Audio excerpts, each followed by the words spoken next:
¿Cómo están, amigos? Tengan ustedes muy buenas noches. Comenzamos una nueva semana de información en Hora 23. Una semana y particularmente esta jornada marcada por las informaciones que se han generado entre el sábado y el domingo en un punto del norte del departamento de La Paz. El sector Armas, un puente en la ruta entre La Paz y Caranavi que ha sido escenario de dos desastres consecutivos. Primero, un derrumbe el día sábado y segundo, el domingo, un nuevo fenómeno del mismo tipo que ha dejado hasta el momento, de acuerdo a cifras oficiales, un total de 15 muertos, 53 heridos y una cantidad aún indeterminada de heridos. Hasta la tarde de hoy se hablaba de 14 muertos, pero en las últimas horas la ministra de Salud ha confirmado una nueva víctima, por lo cual la cifra se acerca o más bien se define en 15 personas fallecidas. Hay varias informaciones al respecto: los operativos de rescate que por el momento están suspendidos, el corte de la circulación obviamente de vehículos, los operativos de movilización de sectores de la defensa civil y en fin, un conjunto de elementos que abordaremos en los próximos instantes con autoridades encargadas del tema y también con protagonistas de los rescates que se han registrado en las últimas horas. Uno de los temas, el principal esta noche de Hora 23.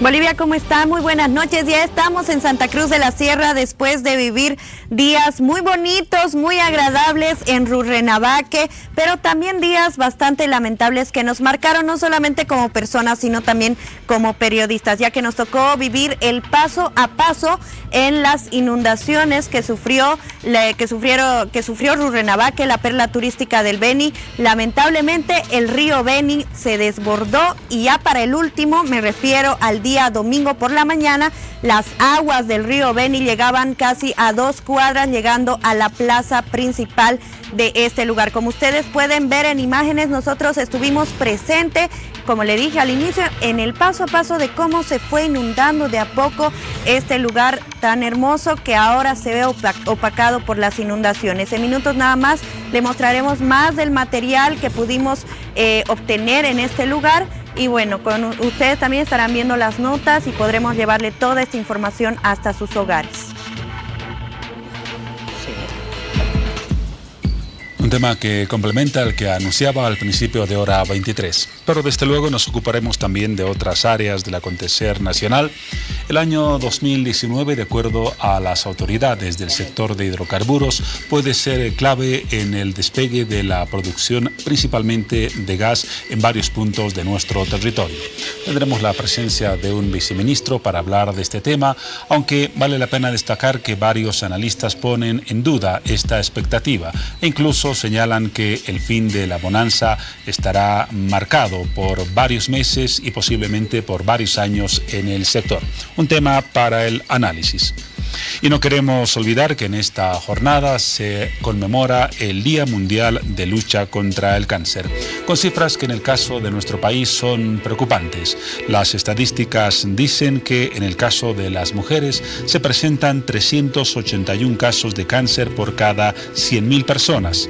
Y en el caso de los varones se presentan 185 casos por cada 100.000 personas. Cifras que provocan reflexión. Han abundado hoy las reflexiones en esta jornada a propósito del día que les mencionaba, el Día Mundial contra el Cáncer.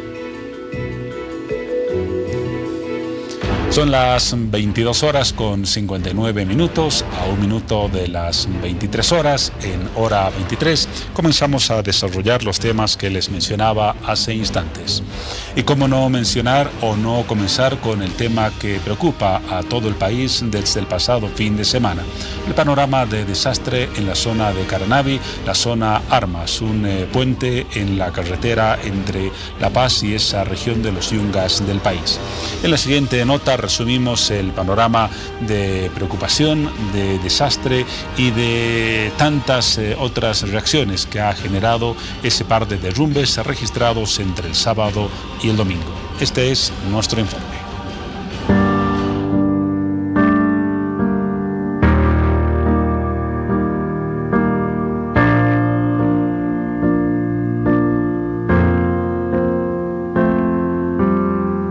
Las lluvias en la zona de los Yungas han provocado derrumbes en la carretera a Caranavi.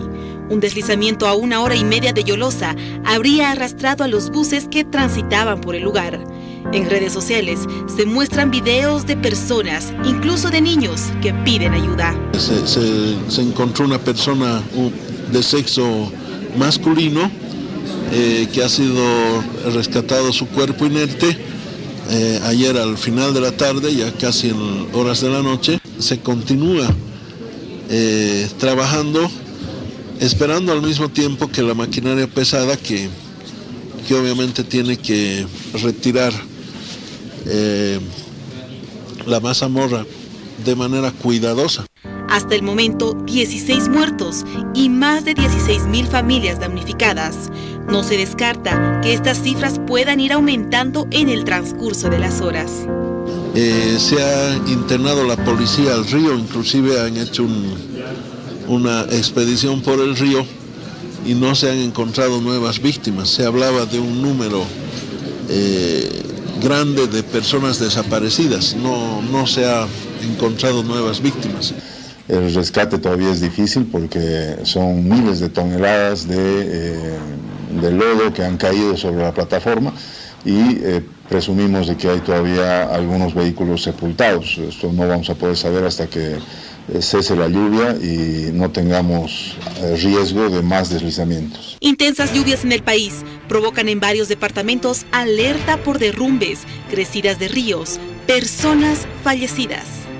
Por otra parte, el alcalde de Rurrenabaque, Anacleto Dávalos, indicó que existen comunidades aisladas y sin energía eléctrica, por lo que declaró a Rurrenabaque en alerta roja. Estamos haciendo la declaratoria de alerta roja del municipio de Rurrenabaque. Entonces, eso doy a conocer a nuestra población. Las riadas en Potosí afectaron al menos 10 familias y 10 hectáreas. La alerta naranja en Santa Cruz se mantiene, mientras que los productores están pendientes de que el tiempo y las malas lluvias no afecten la siembra de esta ciudad. El Servicio Nacional de Meteorología e Hidrología, CENAMI, emitió la alerta roja para el trópico de Cochabamba, debido a las crecidas con desborde de ríos en la cuenca del Mamoré. Ayuda a la familia. El panorama de las últimas horas, pero vamos a actualizar lo que mencionamos en ese informe de Yubinka González con la presencia del viceministro de Defensa Civil, Carlos Eduardo Bruck, que ya se encuentra en los estudios de Hora 23 y de Bolivisión. ¿Cómo está, viceministro? Buenas noches. Entiendo que hace poco tiempo retornó de la zona del desastre a La Paz. Sí, hemos estado todo el día trabajando junto con el presidente, que le ha dedicado posiblemente más de 3 horas en la zona entre Yolosita y el lugar que se llama Sector Puente Armas, ¿no? Es un sector que tiene pendientes muy difíciles, como es todos los Yungas, que hay en el transcurso desde Coroico, desde el cruce Coroico, que es Yolosita, hasta llegar al lugar. Hay varios derrumbes pequeños que no revisten mayor preocupación. No obstante, llegado al lugar principal, se ha podido trabajar con el presidente, con el ministro Oscar Coca, el ministro de Obras Públicas, con nuestro ministro de Defensa, los comandantes nacionales de la policía y del ejército que han estado trabajando junto con nosotros. Se han podido definir acciones y tareas importantes para recuperar la normalidad en esta ruta y ojalá la normalidad en las familias que están sufriendo por el problema que hemos tenido en la pérdida de vidas, ¿no? Vamos a hablar en detalle de esas acciones que se han planificado para las próximas horas. Antes está confirmada la cifra de víctimas mortales en 15 personas y la de heridos en 53. Entiendo que en el caso de los desaparecidos no hay aún una estimación definitiva. Está confirmada, pero como nosotros hemos venido comunicando en cada uno de nuestros reportes, entre sábado y domingo se ha ido generando mucha información a toda hora. Y nosotros hemos ido poniendo una reseña muy cortita, que esas cifras, hasta no tener el resultado final de la búsqueda, son preliminares. Desde luego. ¿No es cierto? Entonces, clasificamos entre muertos 15, heridos 53, de diferentes tipos, heridos leves, heridos con contusos y algunos con TEC leve y medio. Y la cifra que más nos cuesta mencionar es aquella que nosotros no podríamos estar en este estado, pero sí debemos hacerlo con esta previsión, que son entre 5 a 7 desaparecidos. Cuando hablamos de desaparecidos, nos referimos a personas cuyos familiares han denunciado que no llegaron a su punto de destino y a otro tipo de datos. Normalmente cuando usted sale de viaje, alguien de su familia sabe que está de viaje. Si no llegó a destino, algo sucedió. No contesta el teléfono, nadie sabe dónde tenía que llegar, que llegó, y estas cosas empiezan a preocupar a la familia. Hay un, ¿cómo le puedo decir?, un curioso comportamiento de la información respecto, aparte de los desaparecidos. Hay 3 familias que han estado averiguando por posibles familiares, y el resto de la información la obtuvimos de todas las personas que han estado presentes en la zona desde el día sábado cuando sucedió este evento. Como que también han dicho que han quedado 2 buses enterrados, y nosotros no tenemos esa información definida. ¿Por qué? Porque todo eso se va a saber cuando terminemos de limpiar la zona y podamos decir con certeza y a cabalidad qué es lo que hubo. No obstante, como el deslizamiento se dio cuando una fila de movilidades pasaba, estas movilidades, la mayoría de las movilidades, han sido pechadas, tiradas hacia el fondo del precipicio donde está el río. Han ido, y ahí es donde se han rescatado la mayoría de las personas fallecidas. Entonces, ahora, perdón. Sí, no. Entonces, la clasificación y calificación de desaparecidos, posiblemente en las próximas horas, nosotros vamos a poder tener ya definido el cierre de esta búsqueda, ¿no? Con mayor precisión. Correcto. Ahora le mencionaba, el fin de semana se registraron 2 desastres, el primero el sábado con el primer derrumbe, el domingo el segundo con un segundo fenómeno del mismo tipo. ¿Cuánto de responsabilidad existe en las autoridades al no haber prohibido tajantemente el paso de personas a partir del sábado para que el domingo no se aumente la cantidad de víctimas por esa desesperación y también imprudencia de la gente de intentar pasar de un punto a otro? Seguramente vamos a tener el tiempo suficiente para evaluar y razonar en ese sentido. Nuestra preocupación ahora es, si hay desaparecidos, encontrarlos, reponer la circulación y muchas otras actividades. No obstante, su pregunta tiene que ser respondida en algún momento.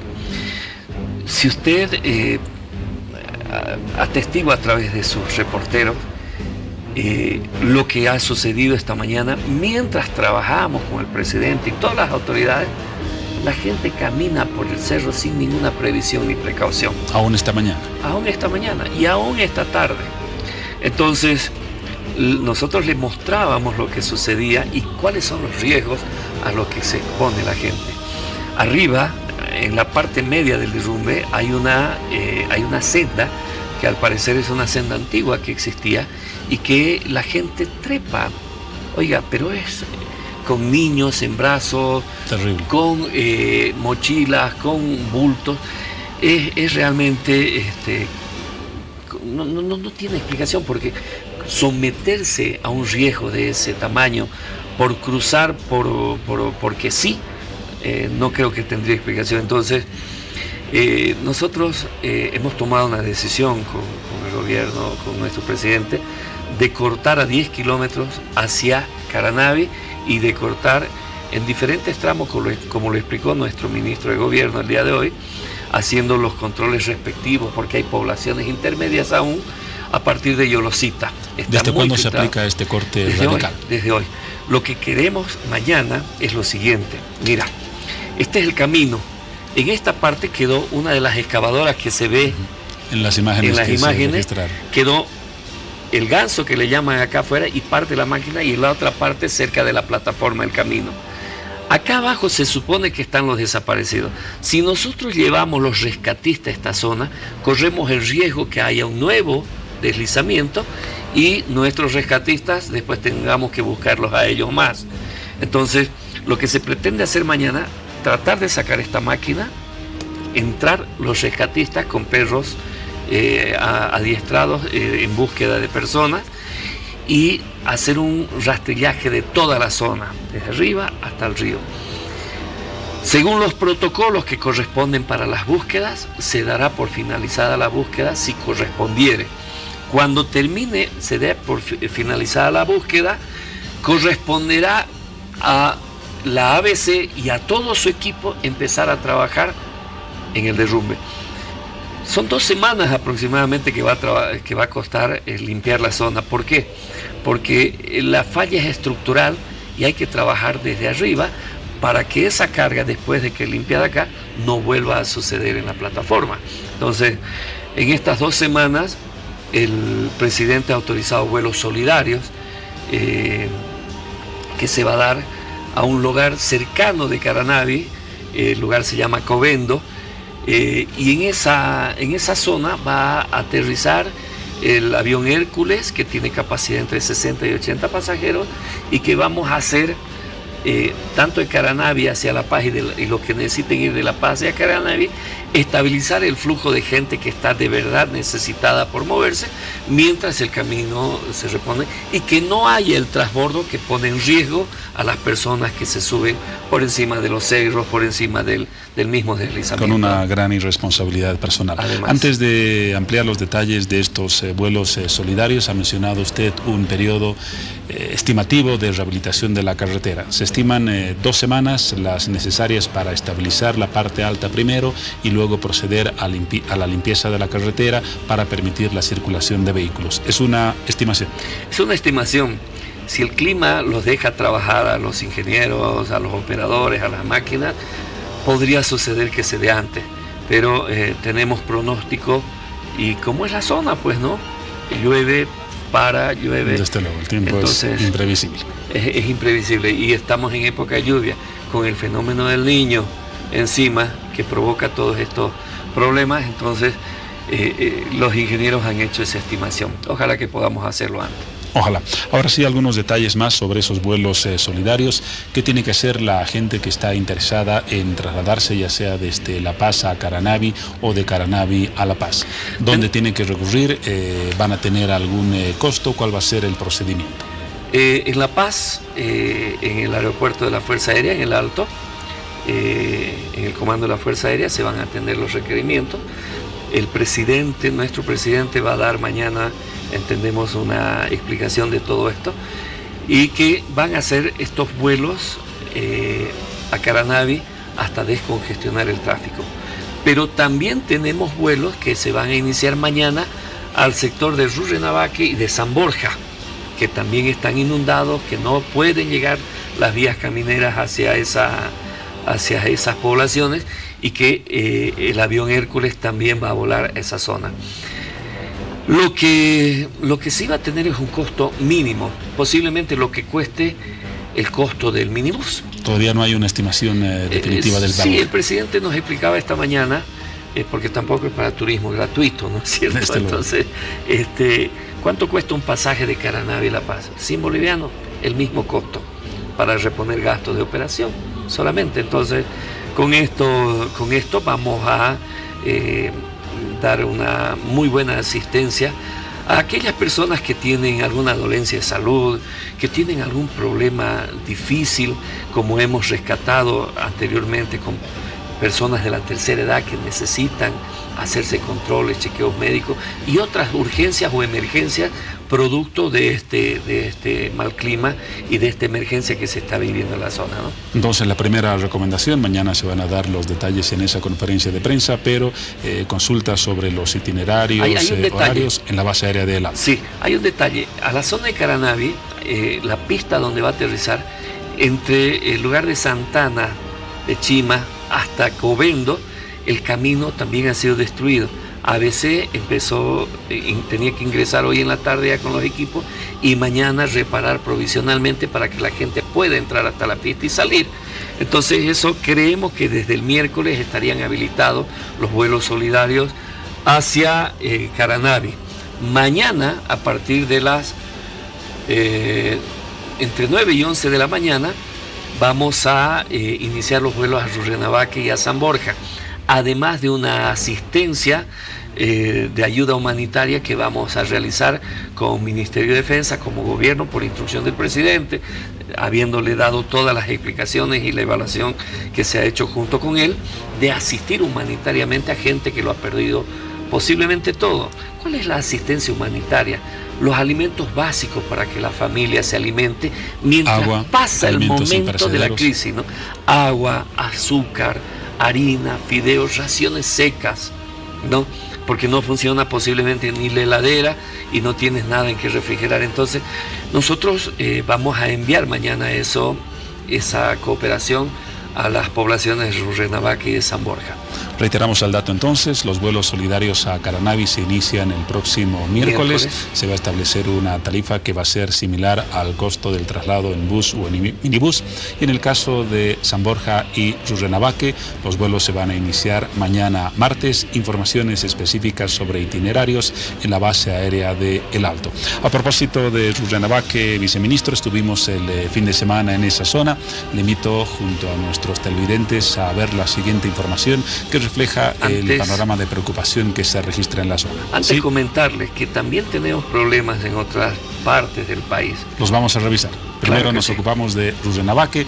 Este es el panorama para que lo comentemos inmediatamente.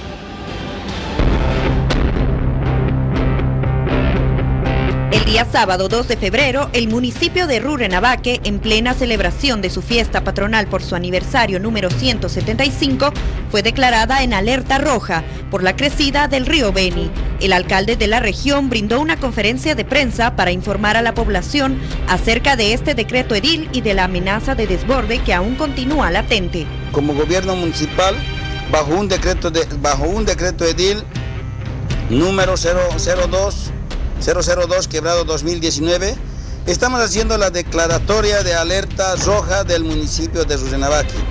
Entonces, eso doy a conocer a nuestra población. En el momento de fiesta, la población disfruta, pero no es como autoridad, siempre buscando la seguridad. Defensa Civil y la Unidad de Gestión de Riesgos trabajan conjuntamente con otras áreas para atender esta emergencia que inquieta a todos los porteños. Además, dieron detalles sobre otros municipios que están siendo afectados y el impacto que tiene en el río Beni. Hemos tenido las crecidas del río Mapiri, del río Tipuani, del río Palos Blancos y también del Quiquibey. Estas aguas vienen de todas nuestras cordilleras, de la ciudad de La Paz, vienen las aguas de nuestro Cerro Illimani, viene del Huayna Potosí, viene del Cerro Chacaltaya, viene del Cerro Illampu, y así sucesivamente todas esas aguas se reúnen y llegan al río Beni. Comenzamos en el municipio de San Borja, con el desborde del río Maniqui. Ya tenemos desplazado personal. En este preciso momento retornó ya de la evaluación sobre el río Maniqui en las comunidades y se está haciendo el EDAN ya con la UGR de allá para saber la cantidad especial de personas damnificadas. Quiero decirles a nuestro pueblo de Rurrenabaque, a todo el sector, tanto a los vivientes de las riberas del río Beni, en especial en el pueblo, en el centro, en el radio urbano, a las personas que viven en la zona sur y también en la costanera. Asimismo, también a nuestras comunidades indígenas originarias, que están nuestras comunidades Carmen Soledad, Puerto Motor y la comunidad Emanuel. Y por tanto, también estamos dando esa comunicación a nuestros hermanos indígenas que están por las riberas del río Beni en la parte de arriba, que es Asunción del Quiquibey, San Luis Chico, La Embocada y Real Beni. Las autoridades indicaron que en el mes de diciembre del pasado año llevaron a cabo un simulacro, por lo que consideran que Rurrenabaque se encuentra lista para afrontar los efectos de las inclemencias del tiempo. Hemos hecho un simulacro en el mes de diciembre aquí con el municipio. Entonces ya se tienen designados todos los albergues, las medidas que se va a hacer en coordinación con la UGR. Ante un suceso de emergencia se activaría y se ejecuta el plan de contingencia según los procedimientos y protocolos que tenemos dentro del Comité de Operación de Emergencia, donde están todas las instituciones, están las Fuerzas Armadas, y en coordinación con Defensa Civil se procede a atender a la población. Todos los años se programa 140.000 bolivianos para lo que es atención de desastre y emergencia, en prevención. Pero ante un suceso, una emergencia, si se agotaran esos recursos, se hace una modificación presupuestaria para poder asignar mayor cantidad de recursos para atender a la población y hasta agotar nuestras capacidades económicas, logísticas. Y cuando eso pues fuera rebasado, tenemos que declararnos en desastre para pedir ayuda ya al gobierno departamental y nacional. Se tiene la esperanza de que los niveles de las aguas bajen en los próximos días y que las lluvias cesen en las diferentes regiones. El panorama en la localidad de Rurrenabaque, en el departamento del Beni. Ahora, viceministro, podemos decir que todavía no hemos llegado al punto más crítico de daños por esta época de lluvias. Se habla, por ejemplo, de un fenómeno inevitable, todas estas aguas que por un fenómeno gravitacional van a llegar a las partes bajas del país, por ejemplo, Trinidad y otras localidades del Beni. ¿Podemos esperar eso? Sí, cuando se dijo por los especialistas del mundo que el fenómeno del Niño va a estar presente en varios países, se habló de un niño intermedio, pero es bueno que lo entienda la gente, que lo que sucede en el cielo puede ser intermedio, en la tierra sucede de otra forma. Como vemos, la carga excesiva en algunas cuencas está generando problemas en cabecera, y en el tema del Beni, el norte de La Paz y el Beni, las inundaciones son eventos lentos, donde le permite a la población que vive en las riberas de los ríos tomar sus predicciones y previsiones, y más aún con la tecnología que hoy existe, que es el celular y todos los tipos de comunicaciones. No obstante, las afectaciones se pueden dar y se podrán dar de diferentes formas. Esto va a afectar a toda la cuenca baja del Beni. Trinidad, el municipio de Trinidad, el municipio de San Javier, el municipio de Loreto y otros municipios intermedios que van a sufrir con esto. Pero no es el único problema en el Beni. También tenemos problemas en la cuenca que nacen todos los ríos en la zona del trópico de Cochabamba, en la provincia de Chapare. Lo propio también, muchos de ellos terminan en la cuenca baja del Beni, ¿no? El río Ichilo, por ejemplo, termina ahí. Tardan entre 10 y 12 días cuando se carga la cuenca en llegar a estos otros municipios. La cuenca del río Pilcomayo y la cuenca del San Juan del Oro hacia el sur, en el Chaco, recuerde usted, ha producido el año pasado el río Tupiza, un turbión que se ha llevado a 47 viviendas. Bueno, esa cuenca del río Tupiza que llega al río San Juan del Oro atraviesa desde Villazón, Camargo, Las Carreras, en el departamento entre Potosí y Chuquisaca, y luego viene el municipio del Puente, que está al frente del municipio de Las Carreras, en la zona sur. El año pasado han sufrido mucho, ha habido mucha pérdida de productos agrícolas. Ahí se produce mucho la cebolla y el ajo, son productos de un valor importante. Pero además el Pilcomayo, que nace en las estribaciones del Cerro Rico de Potosí, un poco más hacia el norte, pasa por el municipio, por el departamento de Potosí, el departamento de Chuquisaca, y termina en Tarija, en el Chaco tarijeño, donde a partir del municipio de Villamonte se abre la llanura chaqueña. Ahí tenemos mucha gente que trabaja con el ganado, otros agricultores, y tenemos poblaciones indígenas que son tremendamente sensibles a estos temas. El día de ayer hemos tenido una medición en el río Pilcomayo, en el punto Villamonte, de cerca de 9 metros de altura de carga del nivel. Cuando sucede eso, las poblaciones río abajo, como se dicen normalmente, son afectadas. Ahora, por el conjunto de datos que acaba de mencionarnos, más seguramente las previsiones del tiempo para las próximas semanas, surge una pregunta. Estamos en este inicio del 2019, ante un fenómeno de lluvias y de desastres posiblemente mayor al de gestiones pasadas, o estamos en el promedio más o menos esperado. Lo que sí puedo asegurarle es que estamos mejor preparados. Alcaldes, gobernadores, el gobierno nacional a través de todos sus ministerios, sustancialmente a la cabeza del Ministerio de Defensa, que hacemos la defensa civil, estamos mejor preparados. No podemos, nuestros expertos en clima, el CENAMI, y nuestros expertos del SINAGER en el Ministerio de Defensa, que modulan todos los pronósticos, no podemos prever excepto el tipo de alerta que damos, ¿no? Entonces, cuando se dan alertas de tipo amarillo, de tipo naranja o alerta roja, la alerta roja es la alerta máxima que puede suceder en una cuenca.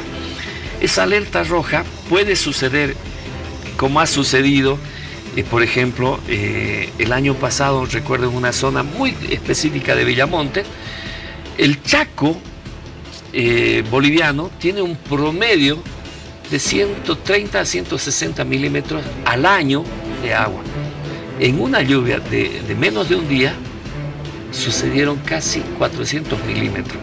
Entonces, imagínense una zona que se satura rápido, que tiene una vegetación fuerte, por supuesto, pero que no tiene capacidad de correntías de agua en la zona de la llanura chaqueña. Entonces, o nos vamos al extremo norte, al Beni y Pando, ¿cierto? Entonces, en el Beni es posible que no llueva, como no está sucediendo, excepto en el mes de noviembre, que hubo una pequeña inundación en Trinidad.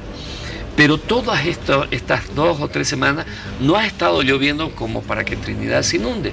Pero si llueve en las cabeceras como está sucediendo, esos eventos van a llegar necesariamente a esas zonas, a las zonas bajas. Entonces es muy difícil predecir, es muy difícil jugar quizás con las voluntades de la gente que viven en las zonas adyacentes a esos lugares, ¿no? Pero los expertos hacen todo su trabajo para tenernos informados y nosotros poder actuar en consecuencia, ¿no? Es muy difícil predecir, pero estamos mejor preparados, nos lo dice el viceministro de Defensa Civil. Pero a propósito de las previsiones, en este momento vamos a tomar contacto con nuestra unidad móvil que se encuentra en instalaciones del CENAMI, el Servicio Nacional de Meteorología e Hidrología. Ahí está Yubinka González, le damos las buenas noches y adelante con ese informe sobre este tema, por favor. Y en este momento nosotros nos encontramos en el CENAMI para conocer un poco más de la alerta naranja que se ha realizado hacia nuestro país, en departamentos del país, y también la alerta roja. Joel Carrasco, quien es observador justamente del CENAMI, nos va a dar más información sobre estas alertas que se están registrando en nuestro país. ¿Cómo estás, Joel? Buenas noches. Muy buenas noches a toda la teleaudiencia. Comentarle que tenemos 2 alertas de tipo hidrológico, uno de tipo naranja y otro de tipo roja. La de tipo naranja es por alerta de crecidas que podrían provocar desbordes en los ríos, en las cuencas del Mamoré, Pilcomayo, Bermejo, Madre de Dios, Itahuamano y también el Acre. Esto directamente afectaría a los departamentos del Trópico Cochabambino y a la parte suroeste del Beni. En este momento también tenemos información de que en el Beni Rurrenabaque, por el desborde de los ríos, se estaría ya teniendo una alerta roja por este desborde que mencionaba. Así es, justamente esta alerta se está expandiendo hasta el 8 de febrero y es por crecidas de desborde en los ríos de la cuenca del Mamoré. Igual afecta al Trópico Cochabambino y a la parte suroeste del Beni. Perfecto. Bueno, dicho todo esto, también queríamos saber, ¿no?, cuáles van a ser el tiempo, el pronóstico del tiempo para tanto La Paz como también para el Beni, ¿no?, en este caso. Sí, bueno, para mañana tenemos cielos nubosos por la mañana, por la tarde tenemos claros ocasionales y también va a haber chubascos y tormentas eléctricas. ¿Esto en La Paz? Esto en La Paz. En el Beni tendremos las mismas condiciones. Por la mañana cielos nubosos y por la tarde posibles chubascos con claros ocasionales. Muy bien. Esta alerta naranja que mencionabas es únicamente hasta el 8 de febrero, ¿no es cierto? Así es. ¿Y la alerta roja tiene algún tiempo? También es hasta el 8 de febrero. Perfecto. Listo, Joel, te agradecemos muchísimo esta información y bueno, recomendar siempre salir abrigados o también con un paragüita para todas las personas que salen, y este tiempo sabemos que es muy variado en nuestra ciudad, y bueno, registrar también y alertar a la población que esta alerta naranja y esta alerta roja van a ser solo hasta el 8 de febrero. Gracias, Yubinka. Recomendaciones, desde luego, para tomar en cuenta. Ya en el final de esta entrevista, viceministro, ¿qué podemos hacer hacia el futuro? Este tipo de fenómenos se presentan generalmente a principios de año, llegan los desastres, las lamentaciones, las quejas, nos olvidamos el resto del año del tema hasta que volvemos a enero o a febrero.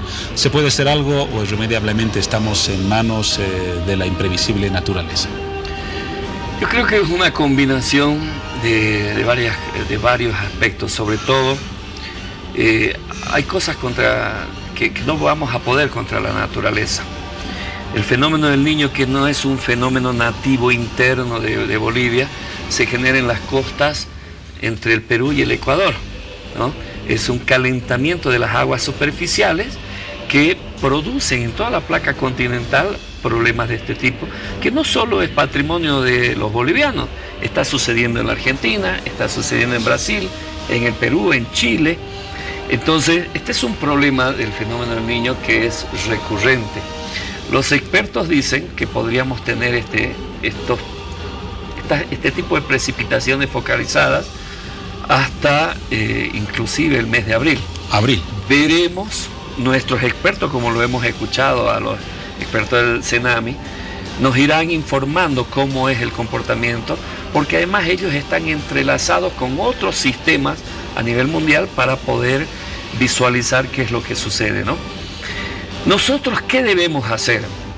Si tú estás al mando de un carro, de un auto, camioneta, camión, lo que sea, en una ruta y tienes una lluvia intensa, baja la velocidad y mejor si encuentras un lugar para detenerte mientras pasa la lluvia.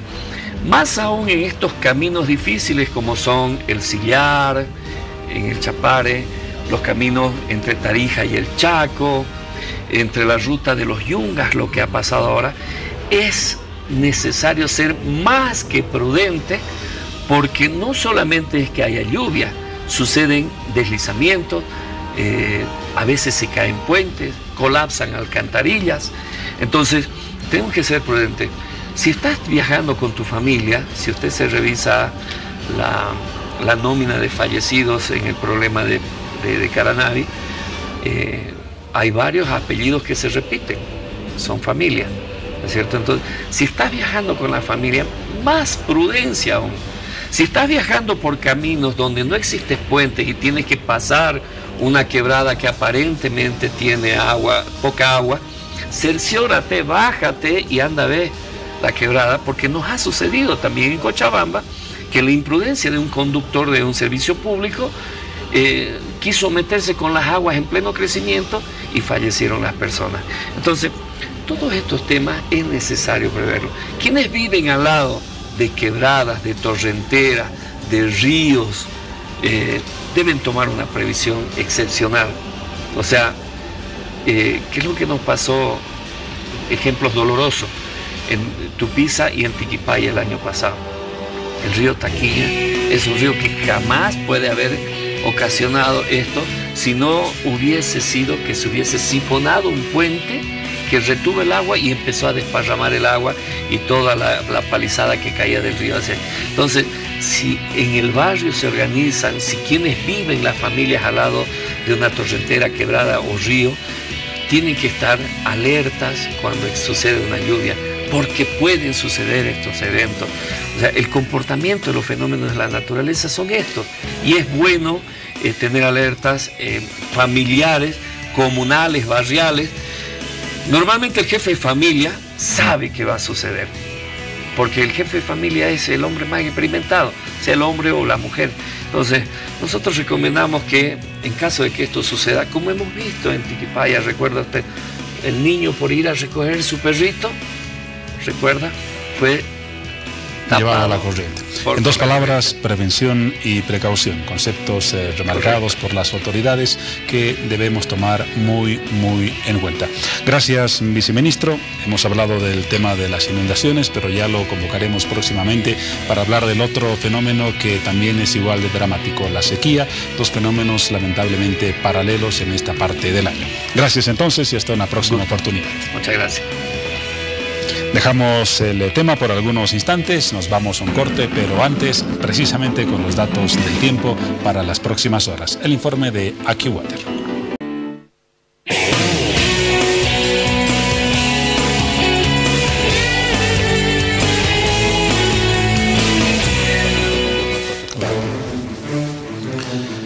Volvemos con ustedes y allí recapitulamos o reiteramos las imágenes que nos conmovieron el pasado fin de semana. Este es el segundo derrumbe que se registró ayer domingo en la zona Puente Armas, en el camino entre La Paz y Caranavi.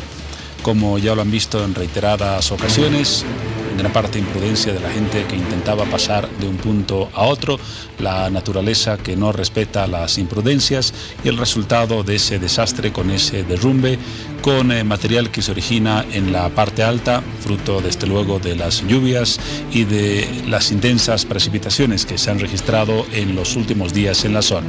Allí las imágenes de bomberos y de los rescatistas, además de otros sectores, la policía, sectores de las Fuerzas Armadas que han participado en las labores de rescate.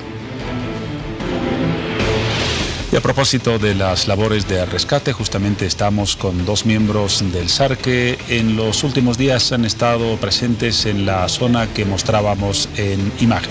Han trabajado el sábado, lo han hecho el domingo, parte de esta jornada lunes, y esta noche se encuentran aquí en hora 23 para contarnos su experiencia y el trabajo que han cumplido.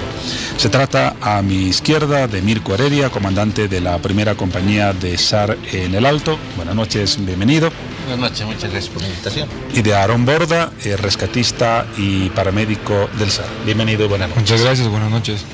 Primeramente, señor Heredia, para quienes no conocen la labor del SAR, en poquísimas palabras, ¿qué es el SAR y qué tipo de misión cumple? Bueno, el SAR Bolivia es una institución civil, voluntaria y sin fines de lucro, que viene desarrollando nuestras actividades de servicio a la sociedad desde hace ya más de 23 años. En La Paz exactamente 20 años que estamos, y que tenemos 3 compañías en el departamento. En la ciudad del Alto la primera, aquí en la ciudad de La Paz, en Achumay, la segunda, y la tercera compañía en Caranavi. El carácter voluntario lo destacamos una vez más y justamente esa es una de las valías del SAR. Vamos ahora al panorama que enfrentaron el fin de semana. ¿Cómo se enteraron de la noticia del derrumbe el sábado? ¿Cuánto personal desplegaron esa misma jornada y con qué panorama se encontraron? Bueno, el día sábado empezamos a recibir llamadas de auxilio a partir de las 10:15 a 10:30 de la mañana. Tuvimos que confirmar las llamadas, una media hora más o menos estuvimos confirmando las llamadas hasta que ya nos pusimos a organizar, que el equipo de primera intervención que íbamos a mandar, nos organizamos y a eso de las 2:30, 1 de la tarde ya estábamos en marcha a la zona, y se activó también ya nuestra tercera compañía de Caranavi. Ellos subieron a la zona del desastre. Nosotros llegamos aproximadamente a las 3 de la tarde a la zona del desastre y comenzamos nuestra tarea. Aproximadamente nosotros fuimos 9 voluntarios de acá de la ciudad de La Paz, y de Caranavi subieron entre 4 o 5 voluntarios. Aarón, ustedes estuvieron entre los primeros rescatistas que recuperaron cuerpos y encontraron algunos heridos. Hablemos primero del sábado. Claro que sí. El día sábado llegamos, como nos indicaba, hasta las 5 de la tarde. Ya la policía se encontraba trabajando en el sector, pero requería apoyo. Bueno, la policía se encargó de la parte donde se realizó el derrumbe, ¿no? En esta ladera. Ahí se encontraron la mayor cantidad de cuerpos, se presume que queda más, y donde, bueno, se empezaron las búsquedas iniciales debido a que es lo que se podía ver. Pero nosotros, después de un tiempo, eso de las 5:30 de la tarde, nos dimos cuenta, aparte que ya estaban de notarse, había gente al frente. Entonces, bueno, desplegamos el equipo y vimos la forma de cruzar. Para eso nos equipamos y alrededor de las 6:30, 7 ya nos encontrábamos en camino a otro lado. Pero era cruzar el río y eso era complicado, ¿no? Lo hicimos por una tirolesa con equipo de rescate. Entre las dos compañías coordinamos, debido a que la de Caranavi se encontraba trabajando al otro lado. Y pues bueno, después de eso, a eso promediar de las 9:30, 10 de la noche, hicimos contacto con la familia que se encontraba en el otro sector. Ahora, Aarón, pese a que han cumplido en varias oportunidades este tipo de trabajo, el rescate de víctimas, ya sean mortales o heridos, me imagino que aún así con esa frecuencia y con esa labor no se pierde la sensibilidad y el dolor de encontrar una víctima. ¿Qué percepción, qué emoción generó en ti el hallazgo de esos cuerpos en el caso del desastre del sábado? Bueno, es algo complicado, la verdad, porque en ese momento tú tienes que ser la persona fuerte, ¿no? Y todo el mundo afectado depende de ti, de tu equipo. Entonces, a pesar de cualquier esfuerzo que tú puedas realizar, las condiciones se vienen presentando. Entonces, creo que el carácter hay mucho y la experiencia creo que ayuda bastante. Lo complejo, y aparte el desgaste físico y psicológico, porque verdaderamente nos desgastamos, fue el llegar a este lugar. La zona era completamente inaccesible. Para llegar a esas víctimas, a la familia que se encontraba al frente, nos hicimos paso a machete y parte escalada en ese cuerpo. hicimos descenso con cuerda para poder llegar en 2 puntos, tuvimos que machetear durante 2 horas y media y al final los encontramos. Llegamos exhaustos y claro, psicológicamente igual agotados, porque habíamos trabajado ya hasta el tiempo, también ayudando a la búsqueda y rescate de las otras personas, entonces era complicado. Me imagino, una tarea para destacar. Ahora, Mirko, hablemos de la jornada del domingo. ¿En cuánto influyó en la cantidad de víctimas, ya sean mortales o heridos y posiblemente desaparecidos, la imprudencia de la gente que insistía en pasar de un punto a otro del bloqueo? Bueno, ha influido de gran manera. Entendemos la desesperación de la gente de salir y evacuar del lugar, ¿no? Pero a pesar de que se les recomendó y se les decía que no podían pasar porque el área no estaba asegurada, no era estable, las personas incluso agarraban sendas de herradura para poder pasar, y es en esto que ha ocurrido este segundo deslizamiento, llevándose a 5 personas por delante, ¿no? Incluso existían versiones de la gente que quería pasar de un punto a otro, que habría presionado, habría agredido a gente de la policía y de otros organismos de seguridad que se encontraban en la zona.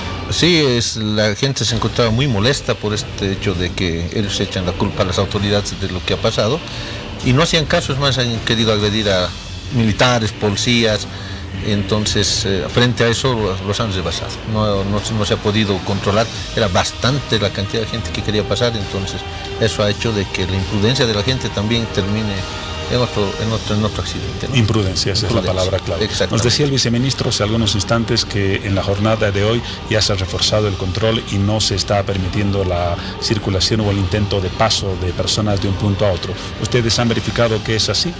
Sí, efectivamente hay más control, pero también ha sido ya la reacción de la gente al ver lo que ha pasado, ¿no? O sea, con la gente que no estaba haciendo caso, y ayer en la noche intentaban pasar nuevamente y al ver que había el riesgo, mucha gente ya retornó hacia Caranavi, del lado de Caranavi, que estaban aproximadamente, eran 2 kilómetros de vehículos que estaban esperando, y para esta mañana ya se había reducido a una 1/4 parte.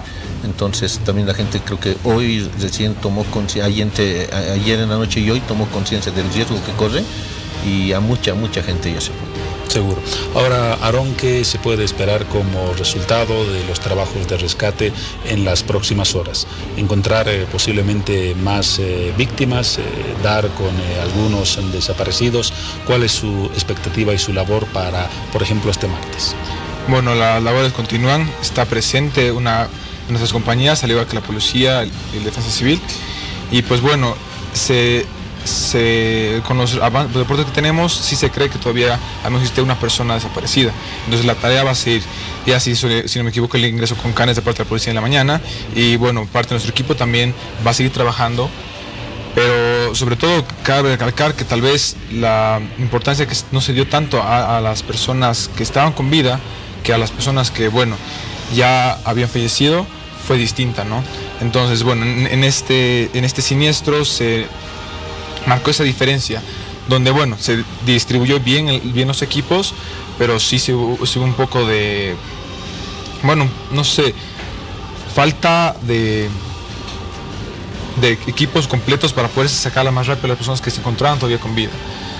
Tal vez hubiéramos podido ayudar en la seguridad de esas personas si se hubieran tomado otras medidas sin escatimar recursos, ¿no?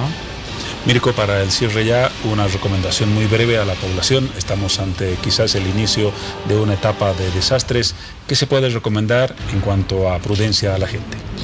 Bueno, primeramente que la gente tenga mucho cuidado al acercarse a estos lugares de deslizamiento, y sobre todo que puedan hacer caso, ¿no?, a las recomendaciones que está emitiendo el Ministerio de Defensa Civil y Bomberos, de no pasar estos deslizamientos hasta que no estén asegurados, y que la gente tenga mucha prudencia, ¿no?, que traten de evitar el viajar de noche, por ejemplo, ¿no?, y que estén a la espera de las noticias sobre de las instituciones que llaman por ley. Una buena recomendación. Para el cierre, Aarón, sin duda que somos un país de paradojas, desgracias y desastres en varias partes del país, preparativos del carnaval en otras. No es la primera vez y quizás sea el signo que nos acompañe durante mucho tiempo. Dejamos ahora sí el tema del carnaval y de los desastres para ocuparnos de la perspectiva económica en el sector gasífero y petrolero en el año 2019. Está con nosotros el viceministro de Exploración y Explotación de Hidrocarburos, Carlos Torrico, a quien le damos las buenas noches y la bienvenida. ¿Cómo está, viceministro? buenas noches a toda la teleaudiencia de Hora 23. Hay dos visiones para encarar lo que puede ser el 2019 en materia de hidrocarburos. Sectores del gobierno apuntan a que puede ser un año del despegue de la industria gasífera y de la industrialización del gas, mientras otros críticos, por ejemplo Carlos Miranda, señala que el 2019 puede ser, comillas, el fin de la fiesta en materia de hidrocarburos. ¿Cómo ve este panorama de puntos de vista contrapuestos? Bueno, es entendible, ¿no? Porque primero que nada hay gasólogos, pseudoexpertos o expertos en la industria que tratan de desvirtuar cualquier resultado que podamos alcanzar como gobierno en el tema de hidrocarburos, especialmente porque es un pilar fundamental de la economía nacional.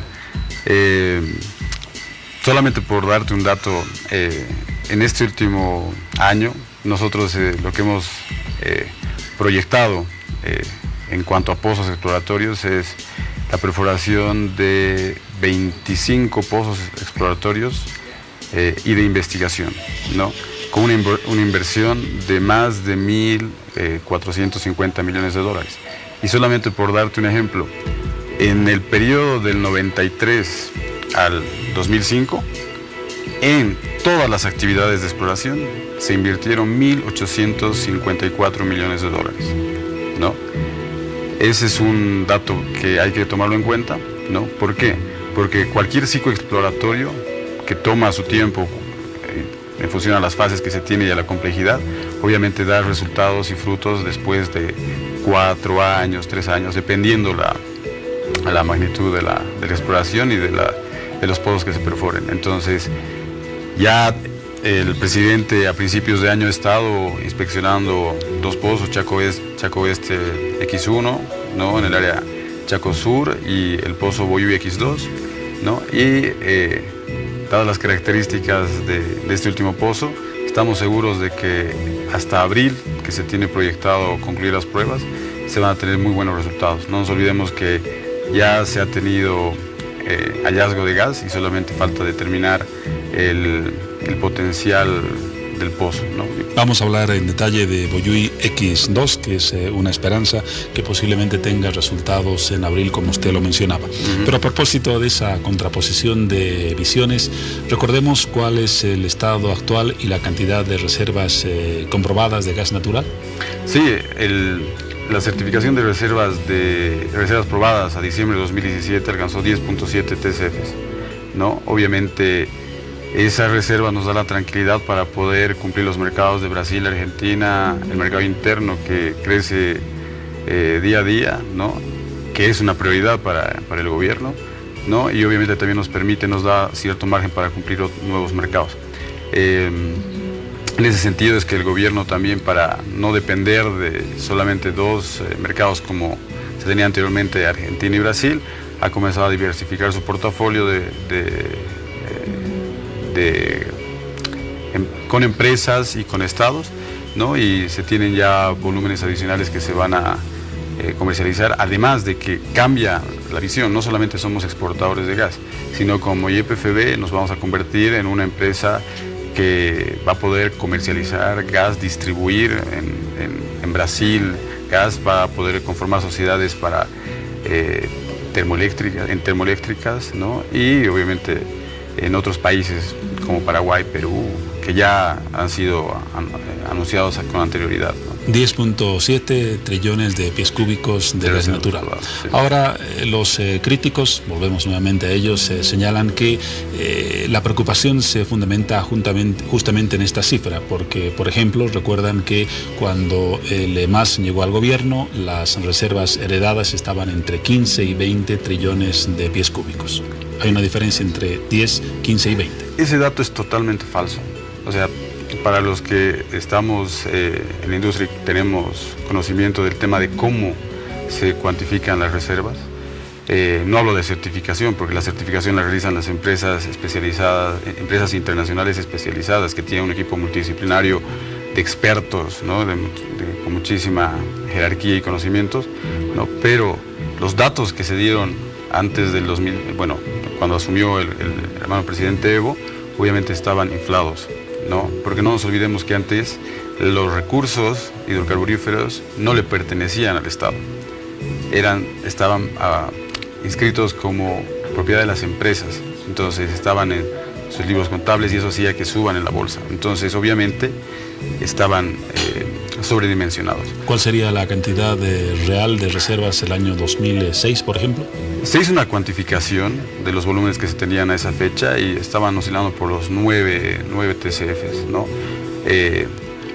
Anteriormente, y para críticos como Carlos Miranda y compañía, obviamente ni siquiera se visualizaba las características de los reservorios naturalmente fracturados que ahora tenemos, ¿no? Y que tiene una complejidad única en el tema del comportamiento de los mismos y la cuantificación de los volúmenes que están en dichos reservorios.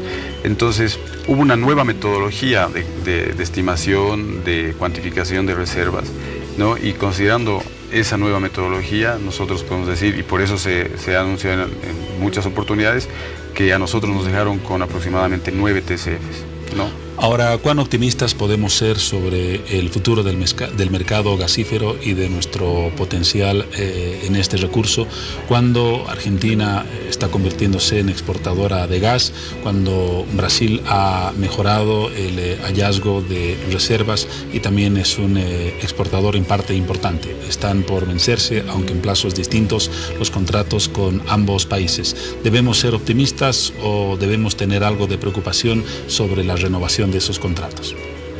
El tema de los contratos de comercialización a la Argentina y al Brasil es un tema efectivamente sensible, ¿no? Pero en este momento es oportuno mencionar de que el contrato, especialmente con el Brasil, es un contrato totalmente desfavorable para Bolivia, porque establece sanciones a YPFB por incumplimientos, pero no así por el tema de que Petrobras nomine menos gas del que tiene que nominar por contrato. En estos momentos las autoridades, en este caso el ministro de Hidrocarburos, presidente de YPFB, como autoridad están encabezando la negociación de mejores términos y condiciones en cuanto a volumen y precios para el país. Y como te decía anteriormente, está buscando nuevos mercados. Ya se han suscrito acuerdos de venta con empresas privadas para proveer gas a Brasil, sin ir muy lejos y solo por dar un dato, la empresa Shell. Existen otras empresas interesadas para poder participar conjuntamente en YPFB. Y hay un tema que la población tiene que también mencionar, y sería bueno que los gasólogos también opinen al respecto, ¿no? Porque solamente opinan de nuestro gas. Si encontramos algo es poco, si no encontramos nada hemos hecho malas cosas. Seguramente si encontramos un megacampo estaba ahí y no se hizo nada tampoco para encontrarlo. Pero el tema de Vaca Muerta va más allá. O sea, mucha gente dice que Vaca Muerta ya ha arreglado el futuro de los argentinos. Sería interesante que se pongan a ver el tema de los subsidios y cómo afecta, ¿no? Los campos se cierran por el tema, muchos campos se cierran porque no tienen mercado. Y el costo de producción del gas de Vaca Muerta es altísimo en comparación al precio del gas que nosotros tenemos en nuestros campos. El precio de gas, por citarte algunos campos acá en Bolivia, por Margarita en Cahuasi, estaban rondando los 1.3, 1.5 dólares, ¿no? Por BOE, mientras que allá están pasando los 4.5 dólares. Es por eso que el gobierno argentino estableció un plan gas, se llama, ¿no? Con fecha con una fecha para el pago de incentivos a las empresas, ¿no? Entonces, sí, yo les invito a leer distintos artículos o noticias que salen en el mercado en Argentina para que vean que realmente el sueño del que hablan tanto los gasólogos como Vaca Muerta no es tal, ¿no? Pero nosotros, independientemente de lo que haga en Argentina o Brasil, trabajamos de manera responsable para que este año realmente se puedan visualizar los resultados de un trabajo de 4 años en lo que es exploración, muchos estudios. YPFB ha contratado una empresa de las más importantes del mundo que es Base Cifra Lab, con la cual se ha elaborado un portafolio de proyectos exploratorios que se están implementando. Aproximadamente 30 TCFs en la cartera exploratoria. recursos recuperables. Estamos hablando de más de 436 TCFs, ¿no?, de potencial en los pozos que se van a perforar. 18 en este año, 8 que se vienen ejecutando, como tú decías, y todo el mundo sabe, Boyuy es uno de aquellos, y tenemos muchos pozos de similares características hacia adelante, ¿no? Ahora, a propósito de las esperanzas para este año, ¿la principal es precisamente Boyuy X2 o hay una expectativa por otros de igual significación o aproximada? Pozos de similares características por la profundidad, en este momento estamos proyectando, ¿no? Porque dado el éxito geológico que se ha alcanzado con Boyuy, tenemos perspectivas de que se pueda readecuar algunos pozos que ya se tenían en el portafolio exploratorio, específicamente en el área Iñiguazu, ¿no?, que es área contigua al área Caipipendi, ¿no?, para justamente corroborar el hallazgo que se ha tenido en Boyuy. Pero pozos de relevancia que puedan aportar volúmenes importantes, Ñancahuazú X1, ¿no?, que inicia mañana la perforación, las operaciones de perforación per se. Tenemos el pozo Boicobo Sur X1, ¿no?, tenemos el pozo Margarita Profundo, solamente por citarte algunos. Después tenemos otros como Domo Oso X1, en el área San Telmo Norte, en Astillero Domo Tarija X2, pero hay pozos muy importantes, ¿no? Aunque todavía quizás sea necesario algo más de los meses de este año para determinar si esos pozos tienen características de explotación comercial. Claro, pasa que hay algunos pozos en el subandino sur que toman tiempo perforar, más de un año, ¿no?, porque la profundidad estamos hablando de 5.500 a 6.000 metros. Boyuy se ha encontrado Huamampampa 7.640 metros y alcanzó la profundidad de 7.964 metros. Ahí se paró la perforación, ahora se están realizando las carreras, los registros eléctricos, y posteriormente se va a realizar la prueba de pozo para determinar el potencial productivo de la formación Huamampampa, ¿no? Entonces, efectivamente, muchos pozos inician ya, como te comenté, en Ñancahuazú mañana, ¿no? Entonces tomará un año y un poco más conocer los resultados de ese pozo. Pero hay otros, por ejemplo, Colorado X10 en el área El Dorado, ¿no?, que toma 3 meses ser perforado y obtener resultados. Tenemos un pozo Cayua que está actualmente en prueba, y muchos otros dentro de los que se han podido conocer en el último tiempo. Entonces, nosotros estamos confiados que el trabajo responsable que se ha realizado en el último tiempo va a dar frutos en estos años, ¿no?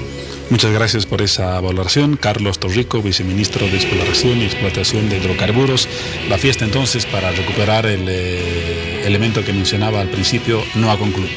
No, estamos seguros que este año va a ser de muchos logros y que la época dorada que hablaba el ministro y el presidente va a ser mucho más dorada en los siguientes años y va a traer muchos más beneficios para toda la población en su conjunto. Gracias una vez más por su presencia y por la información que nos ha brindado. De nada, muchas gracias. Dejamos el tema, momento de otro corte, mensajes, y luego el sector ya final de hora 23, cuando son las 0:11. Este lunes se ha recordado el Día Mundial de Lucha contra el Cáncer, una iniciativa de la Organización de Naciones Unidas apoyada por varios sectores, desde luego la Organización Mundial de la Salud, con el fin de reflexionar al planeta entero sobre una problemática que acecha a todos. Hablaremos del tema con dos invitadas. Se encuentran en los estudios de Bolivisión y de Hora 23 la doctora Zdenka Mauri. Ella es responsable nacional del programa de cáncer. Buenas noches. Buenas noches. Y también nos acompaña Ruth Vargas, vicepresidenta de la Asociación de Personas con Cáncer. Buenas noches. Muchas gracias. Bienvenida. Doctora Zdenka, ¿cuál es, en pocas palabras, la presencia hoy del cáncer en el país en cuanto a cifras? Bueno, el tema de cáncer en realidad ha aumentado a nivel mundial, ¿no es cierto? En el caso de lo que es nuestro país, estamos hablando de que aproximadamente cada año tenemos más de 17.000 casos nuevos de cáncer en adultos, y en el caso de los niños estamos con una estadística de 100 casos nuevos por año. No, evidentemente el mayor porcentaje, casi el 70%, son mujeres las que están afectadas. en un 30% los varones, pero los tipos de cáncer varían mucho según el sexo. En el caso de las mujeres, por ejemplo, entre los 5 más importantes está el cáncer de cuello uterino en primer lugar, está el cáncer de mama, el cáncer de vesícula biliar, el cáncer de estómago, el cáncer de ovario. En el caso de los varones estamos con el cáncer de próstata, estómago, pulmón, vesícula y los linfomas. Las estadísticas nos indican que el cáncer tiene una presencia creciente o con tendencia creciente en el país, o los índices van camino a reducirse. Están con una tendencia creciente, ¿no? Justamente a raíz de lo que igual la Organización Mundial de la Salud nos señala, que este tema de los hábitos alimentarios está influyendo mucho, los malos hábitos, la comida chatarra, el consumo de tabaco, de alcohol.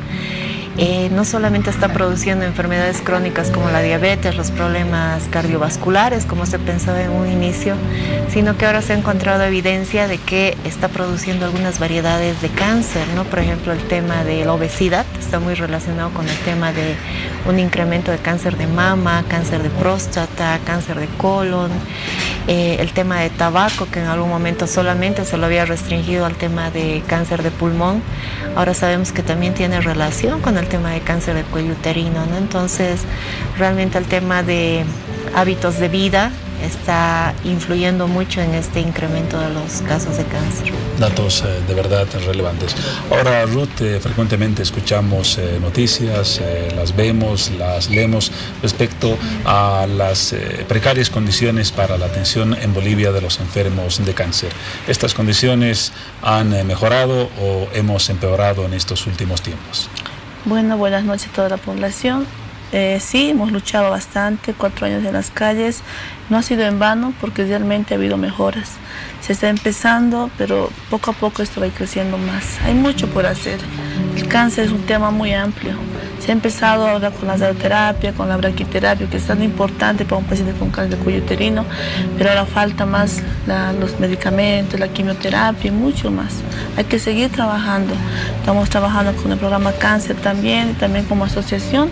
Nosotros también detectamos pacientes que llegan al hospital. De esa forma apoyamos también. ¿Cuáles son las principales deficiencias en la atención a los pacientes con cáncer? La atención directamente en los hospitales, la falta de medicamentos. ¿Qué factores identificaría como las debilidades en este sector? En este momento lo que está es la más debilidad son los medicamentos, la quimioterapia. Porque, por ejemplo, en el cáncer de mama hay pacientes que necesitan una ampolla 15.000 bolivianos. Y ahí es donde los pacientes no pueden acudir y dejan el tratamiento, por más que hagan hecho radio y lo dejan. Y esa es la debilidad que tenemos ahorita en los medicamentos. Doctora, ¿hay esperanzas ante esta realidad de la atención a los pacientes con cáncer de que las cosas mejoren? Se anuncia para este año el Sistema Único de Salud, que atenderá parcialmente a algunos casos de cáncer. ¿Tenemos razones para algo de esperanza o para mantener un moderado pesimismo?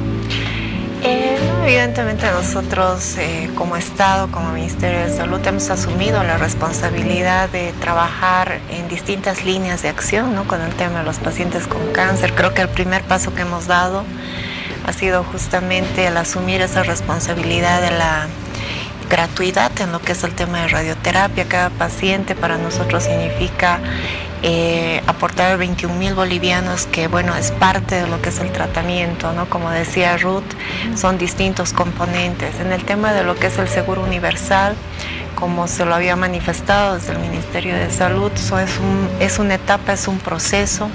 Inicialmente estamos ingresando con el tema de los niños. En el tema de los niños, desde el 2013 nosotros habíamos agarrado y habíamos hecho la dotación de medicamentos, casi más de 15 millones de bolivianos invertidos, pero en esta etapa inicial de lo que es el SUS está ingresando los medicamentos a título de gratuidad, más otro tipo de prestaciones, incluyendo el tema de radioterapia. Y obviamente se tiene previsto ir avanzando también con el tema de adultos. Un requerimiento que nos ha hecho la asociación, por ejemplo, es el tema de los cuidados paliativos. También son una serie de medicamentos que utilizamos en aquellos pacientes que están ya en una fase terminal. Estamos tratando de ingresar también con eso, entonces es una construcción paulatina, ¿no? Pero Estamos conscientes de que son prestaciones que tienen que irse avanzando poco a poco. Estamos haciendo el análisis técnico para ver cómo vamos a ingresar, así como hemos ingresado con el tema de radioterapia, donde al momento, bueno, ya tenemos 114 personas que se han beneficiado. Eso nos ha ayudado mucho, ¿no? A agarrar y realmente ver la necesidad de ir avanzando también con los otros tipos de prestaciones. Entonces, esperamos que en un corto plazo, en un mediano plazo, también podamos ingresar con eso. Ruth, lo decía la doctora y lo dicen todos los especialistas, la prevención es clave en la problemática del cáncer. ¿Consideran ustedes que en el país se han desarrollado suficientes iniciativas para prevenir esta enfermedad, que tanto mujeres como varones acudan oportunamente a exámenes, o falta todavía algo de información para impulsar esta prevención? Bueno, ya están trabajando ahora más que todo, ¿no? Con tanta lucha que ha habido, están trabajando, pero falta mucho más todavía.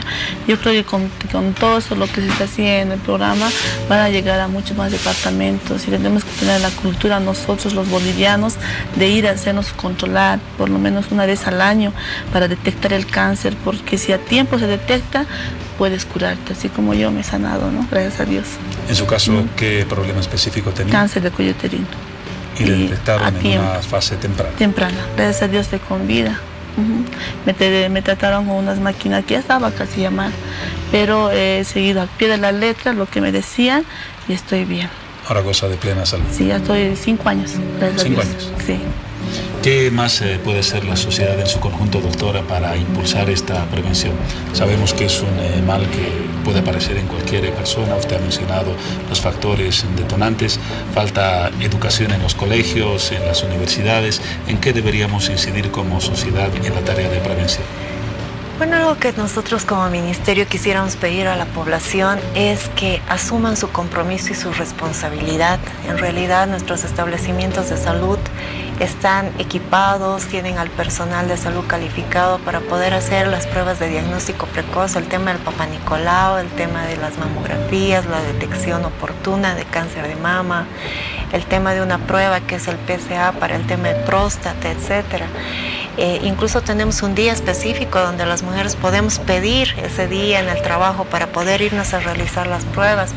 El problema es que necesitamos el compromiso de la población. Como decía Ruth, un cáncer detectado a tiempo se puede curar, ¿no es cierto? Y solamente necesitamos asumir el compromiso personal de poder ir una vez al año al médico a realizarnos estos exámenes, ¿no? Hemos visto que uno de los problemas que tenemos, y es parte del mensaje que nosotros queremos dar desde el programa de lucha contra el cáncer, es que el cáncer sí se puede curar. Entonces, que no tengamos miedo, que tenemos que acudir al centro de salud. Ruth es un claro ejemplo de que cuando vencemos ese miedo podemos agarrar y realmente tener la oportunidad de tener una vida plena junto con la familia y con lo demás, ¿no? Entonces, el mensaje central: el cáncer, si se lo detecta a tiempo, se lo puede prevenir, y el cáncer no es sinónimo de muerte, ¿no? Ese es el mensaje con el que quisiéramos llegar, y pedirle a la población que por favor acudan una vez al año al centro de salud. Eso es lo que en algún momento puede que les salve la vida. El cáncer no es necesariamente sinónimo de muerte, lo decía la doctora a manera de mensaje final. Para decir, Ruth, algunas palabras quizás esperanzadoras en el día que se ha recordado ayer a los pacientes de esta enfermedad.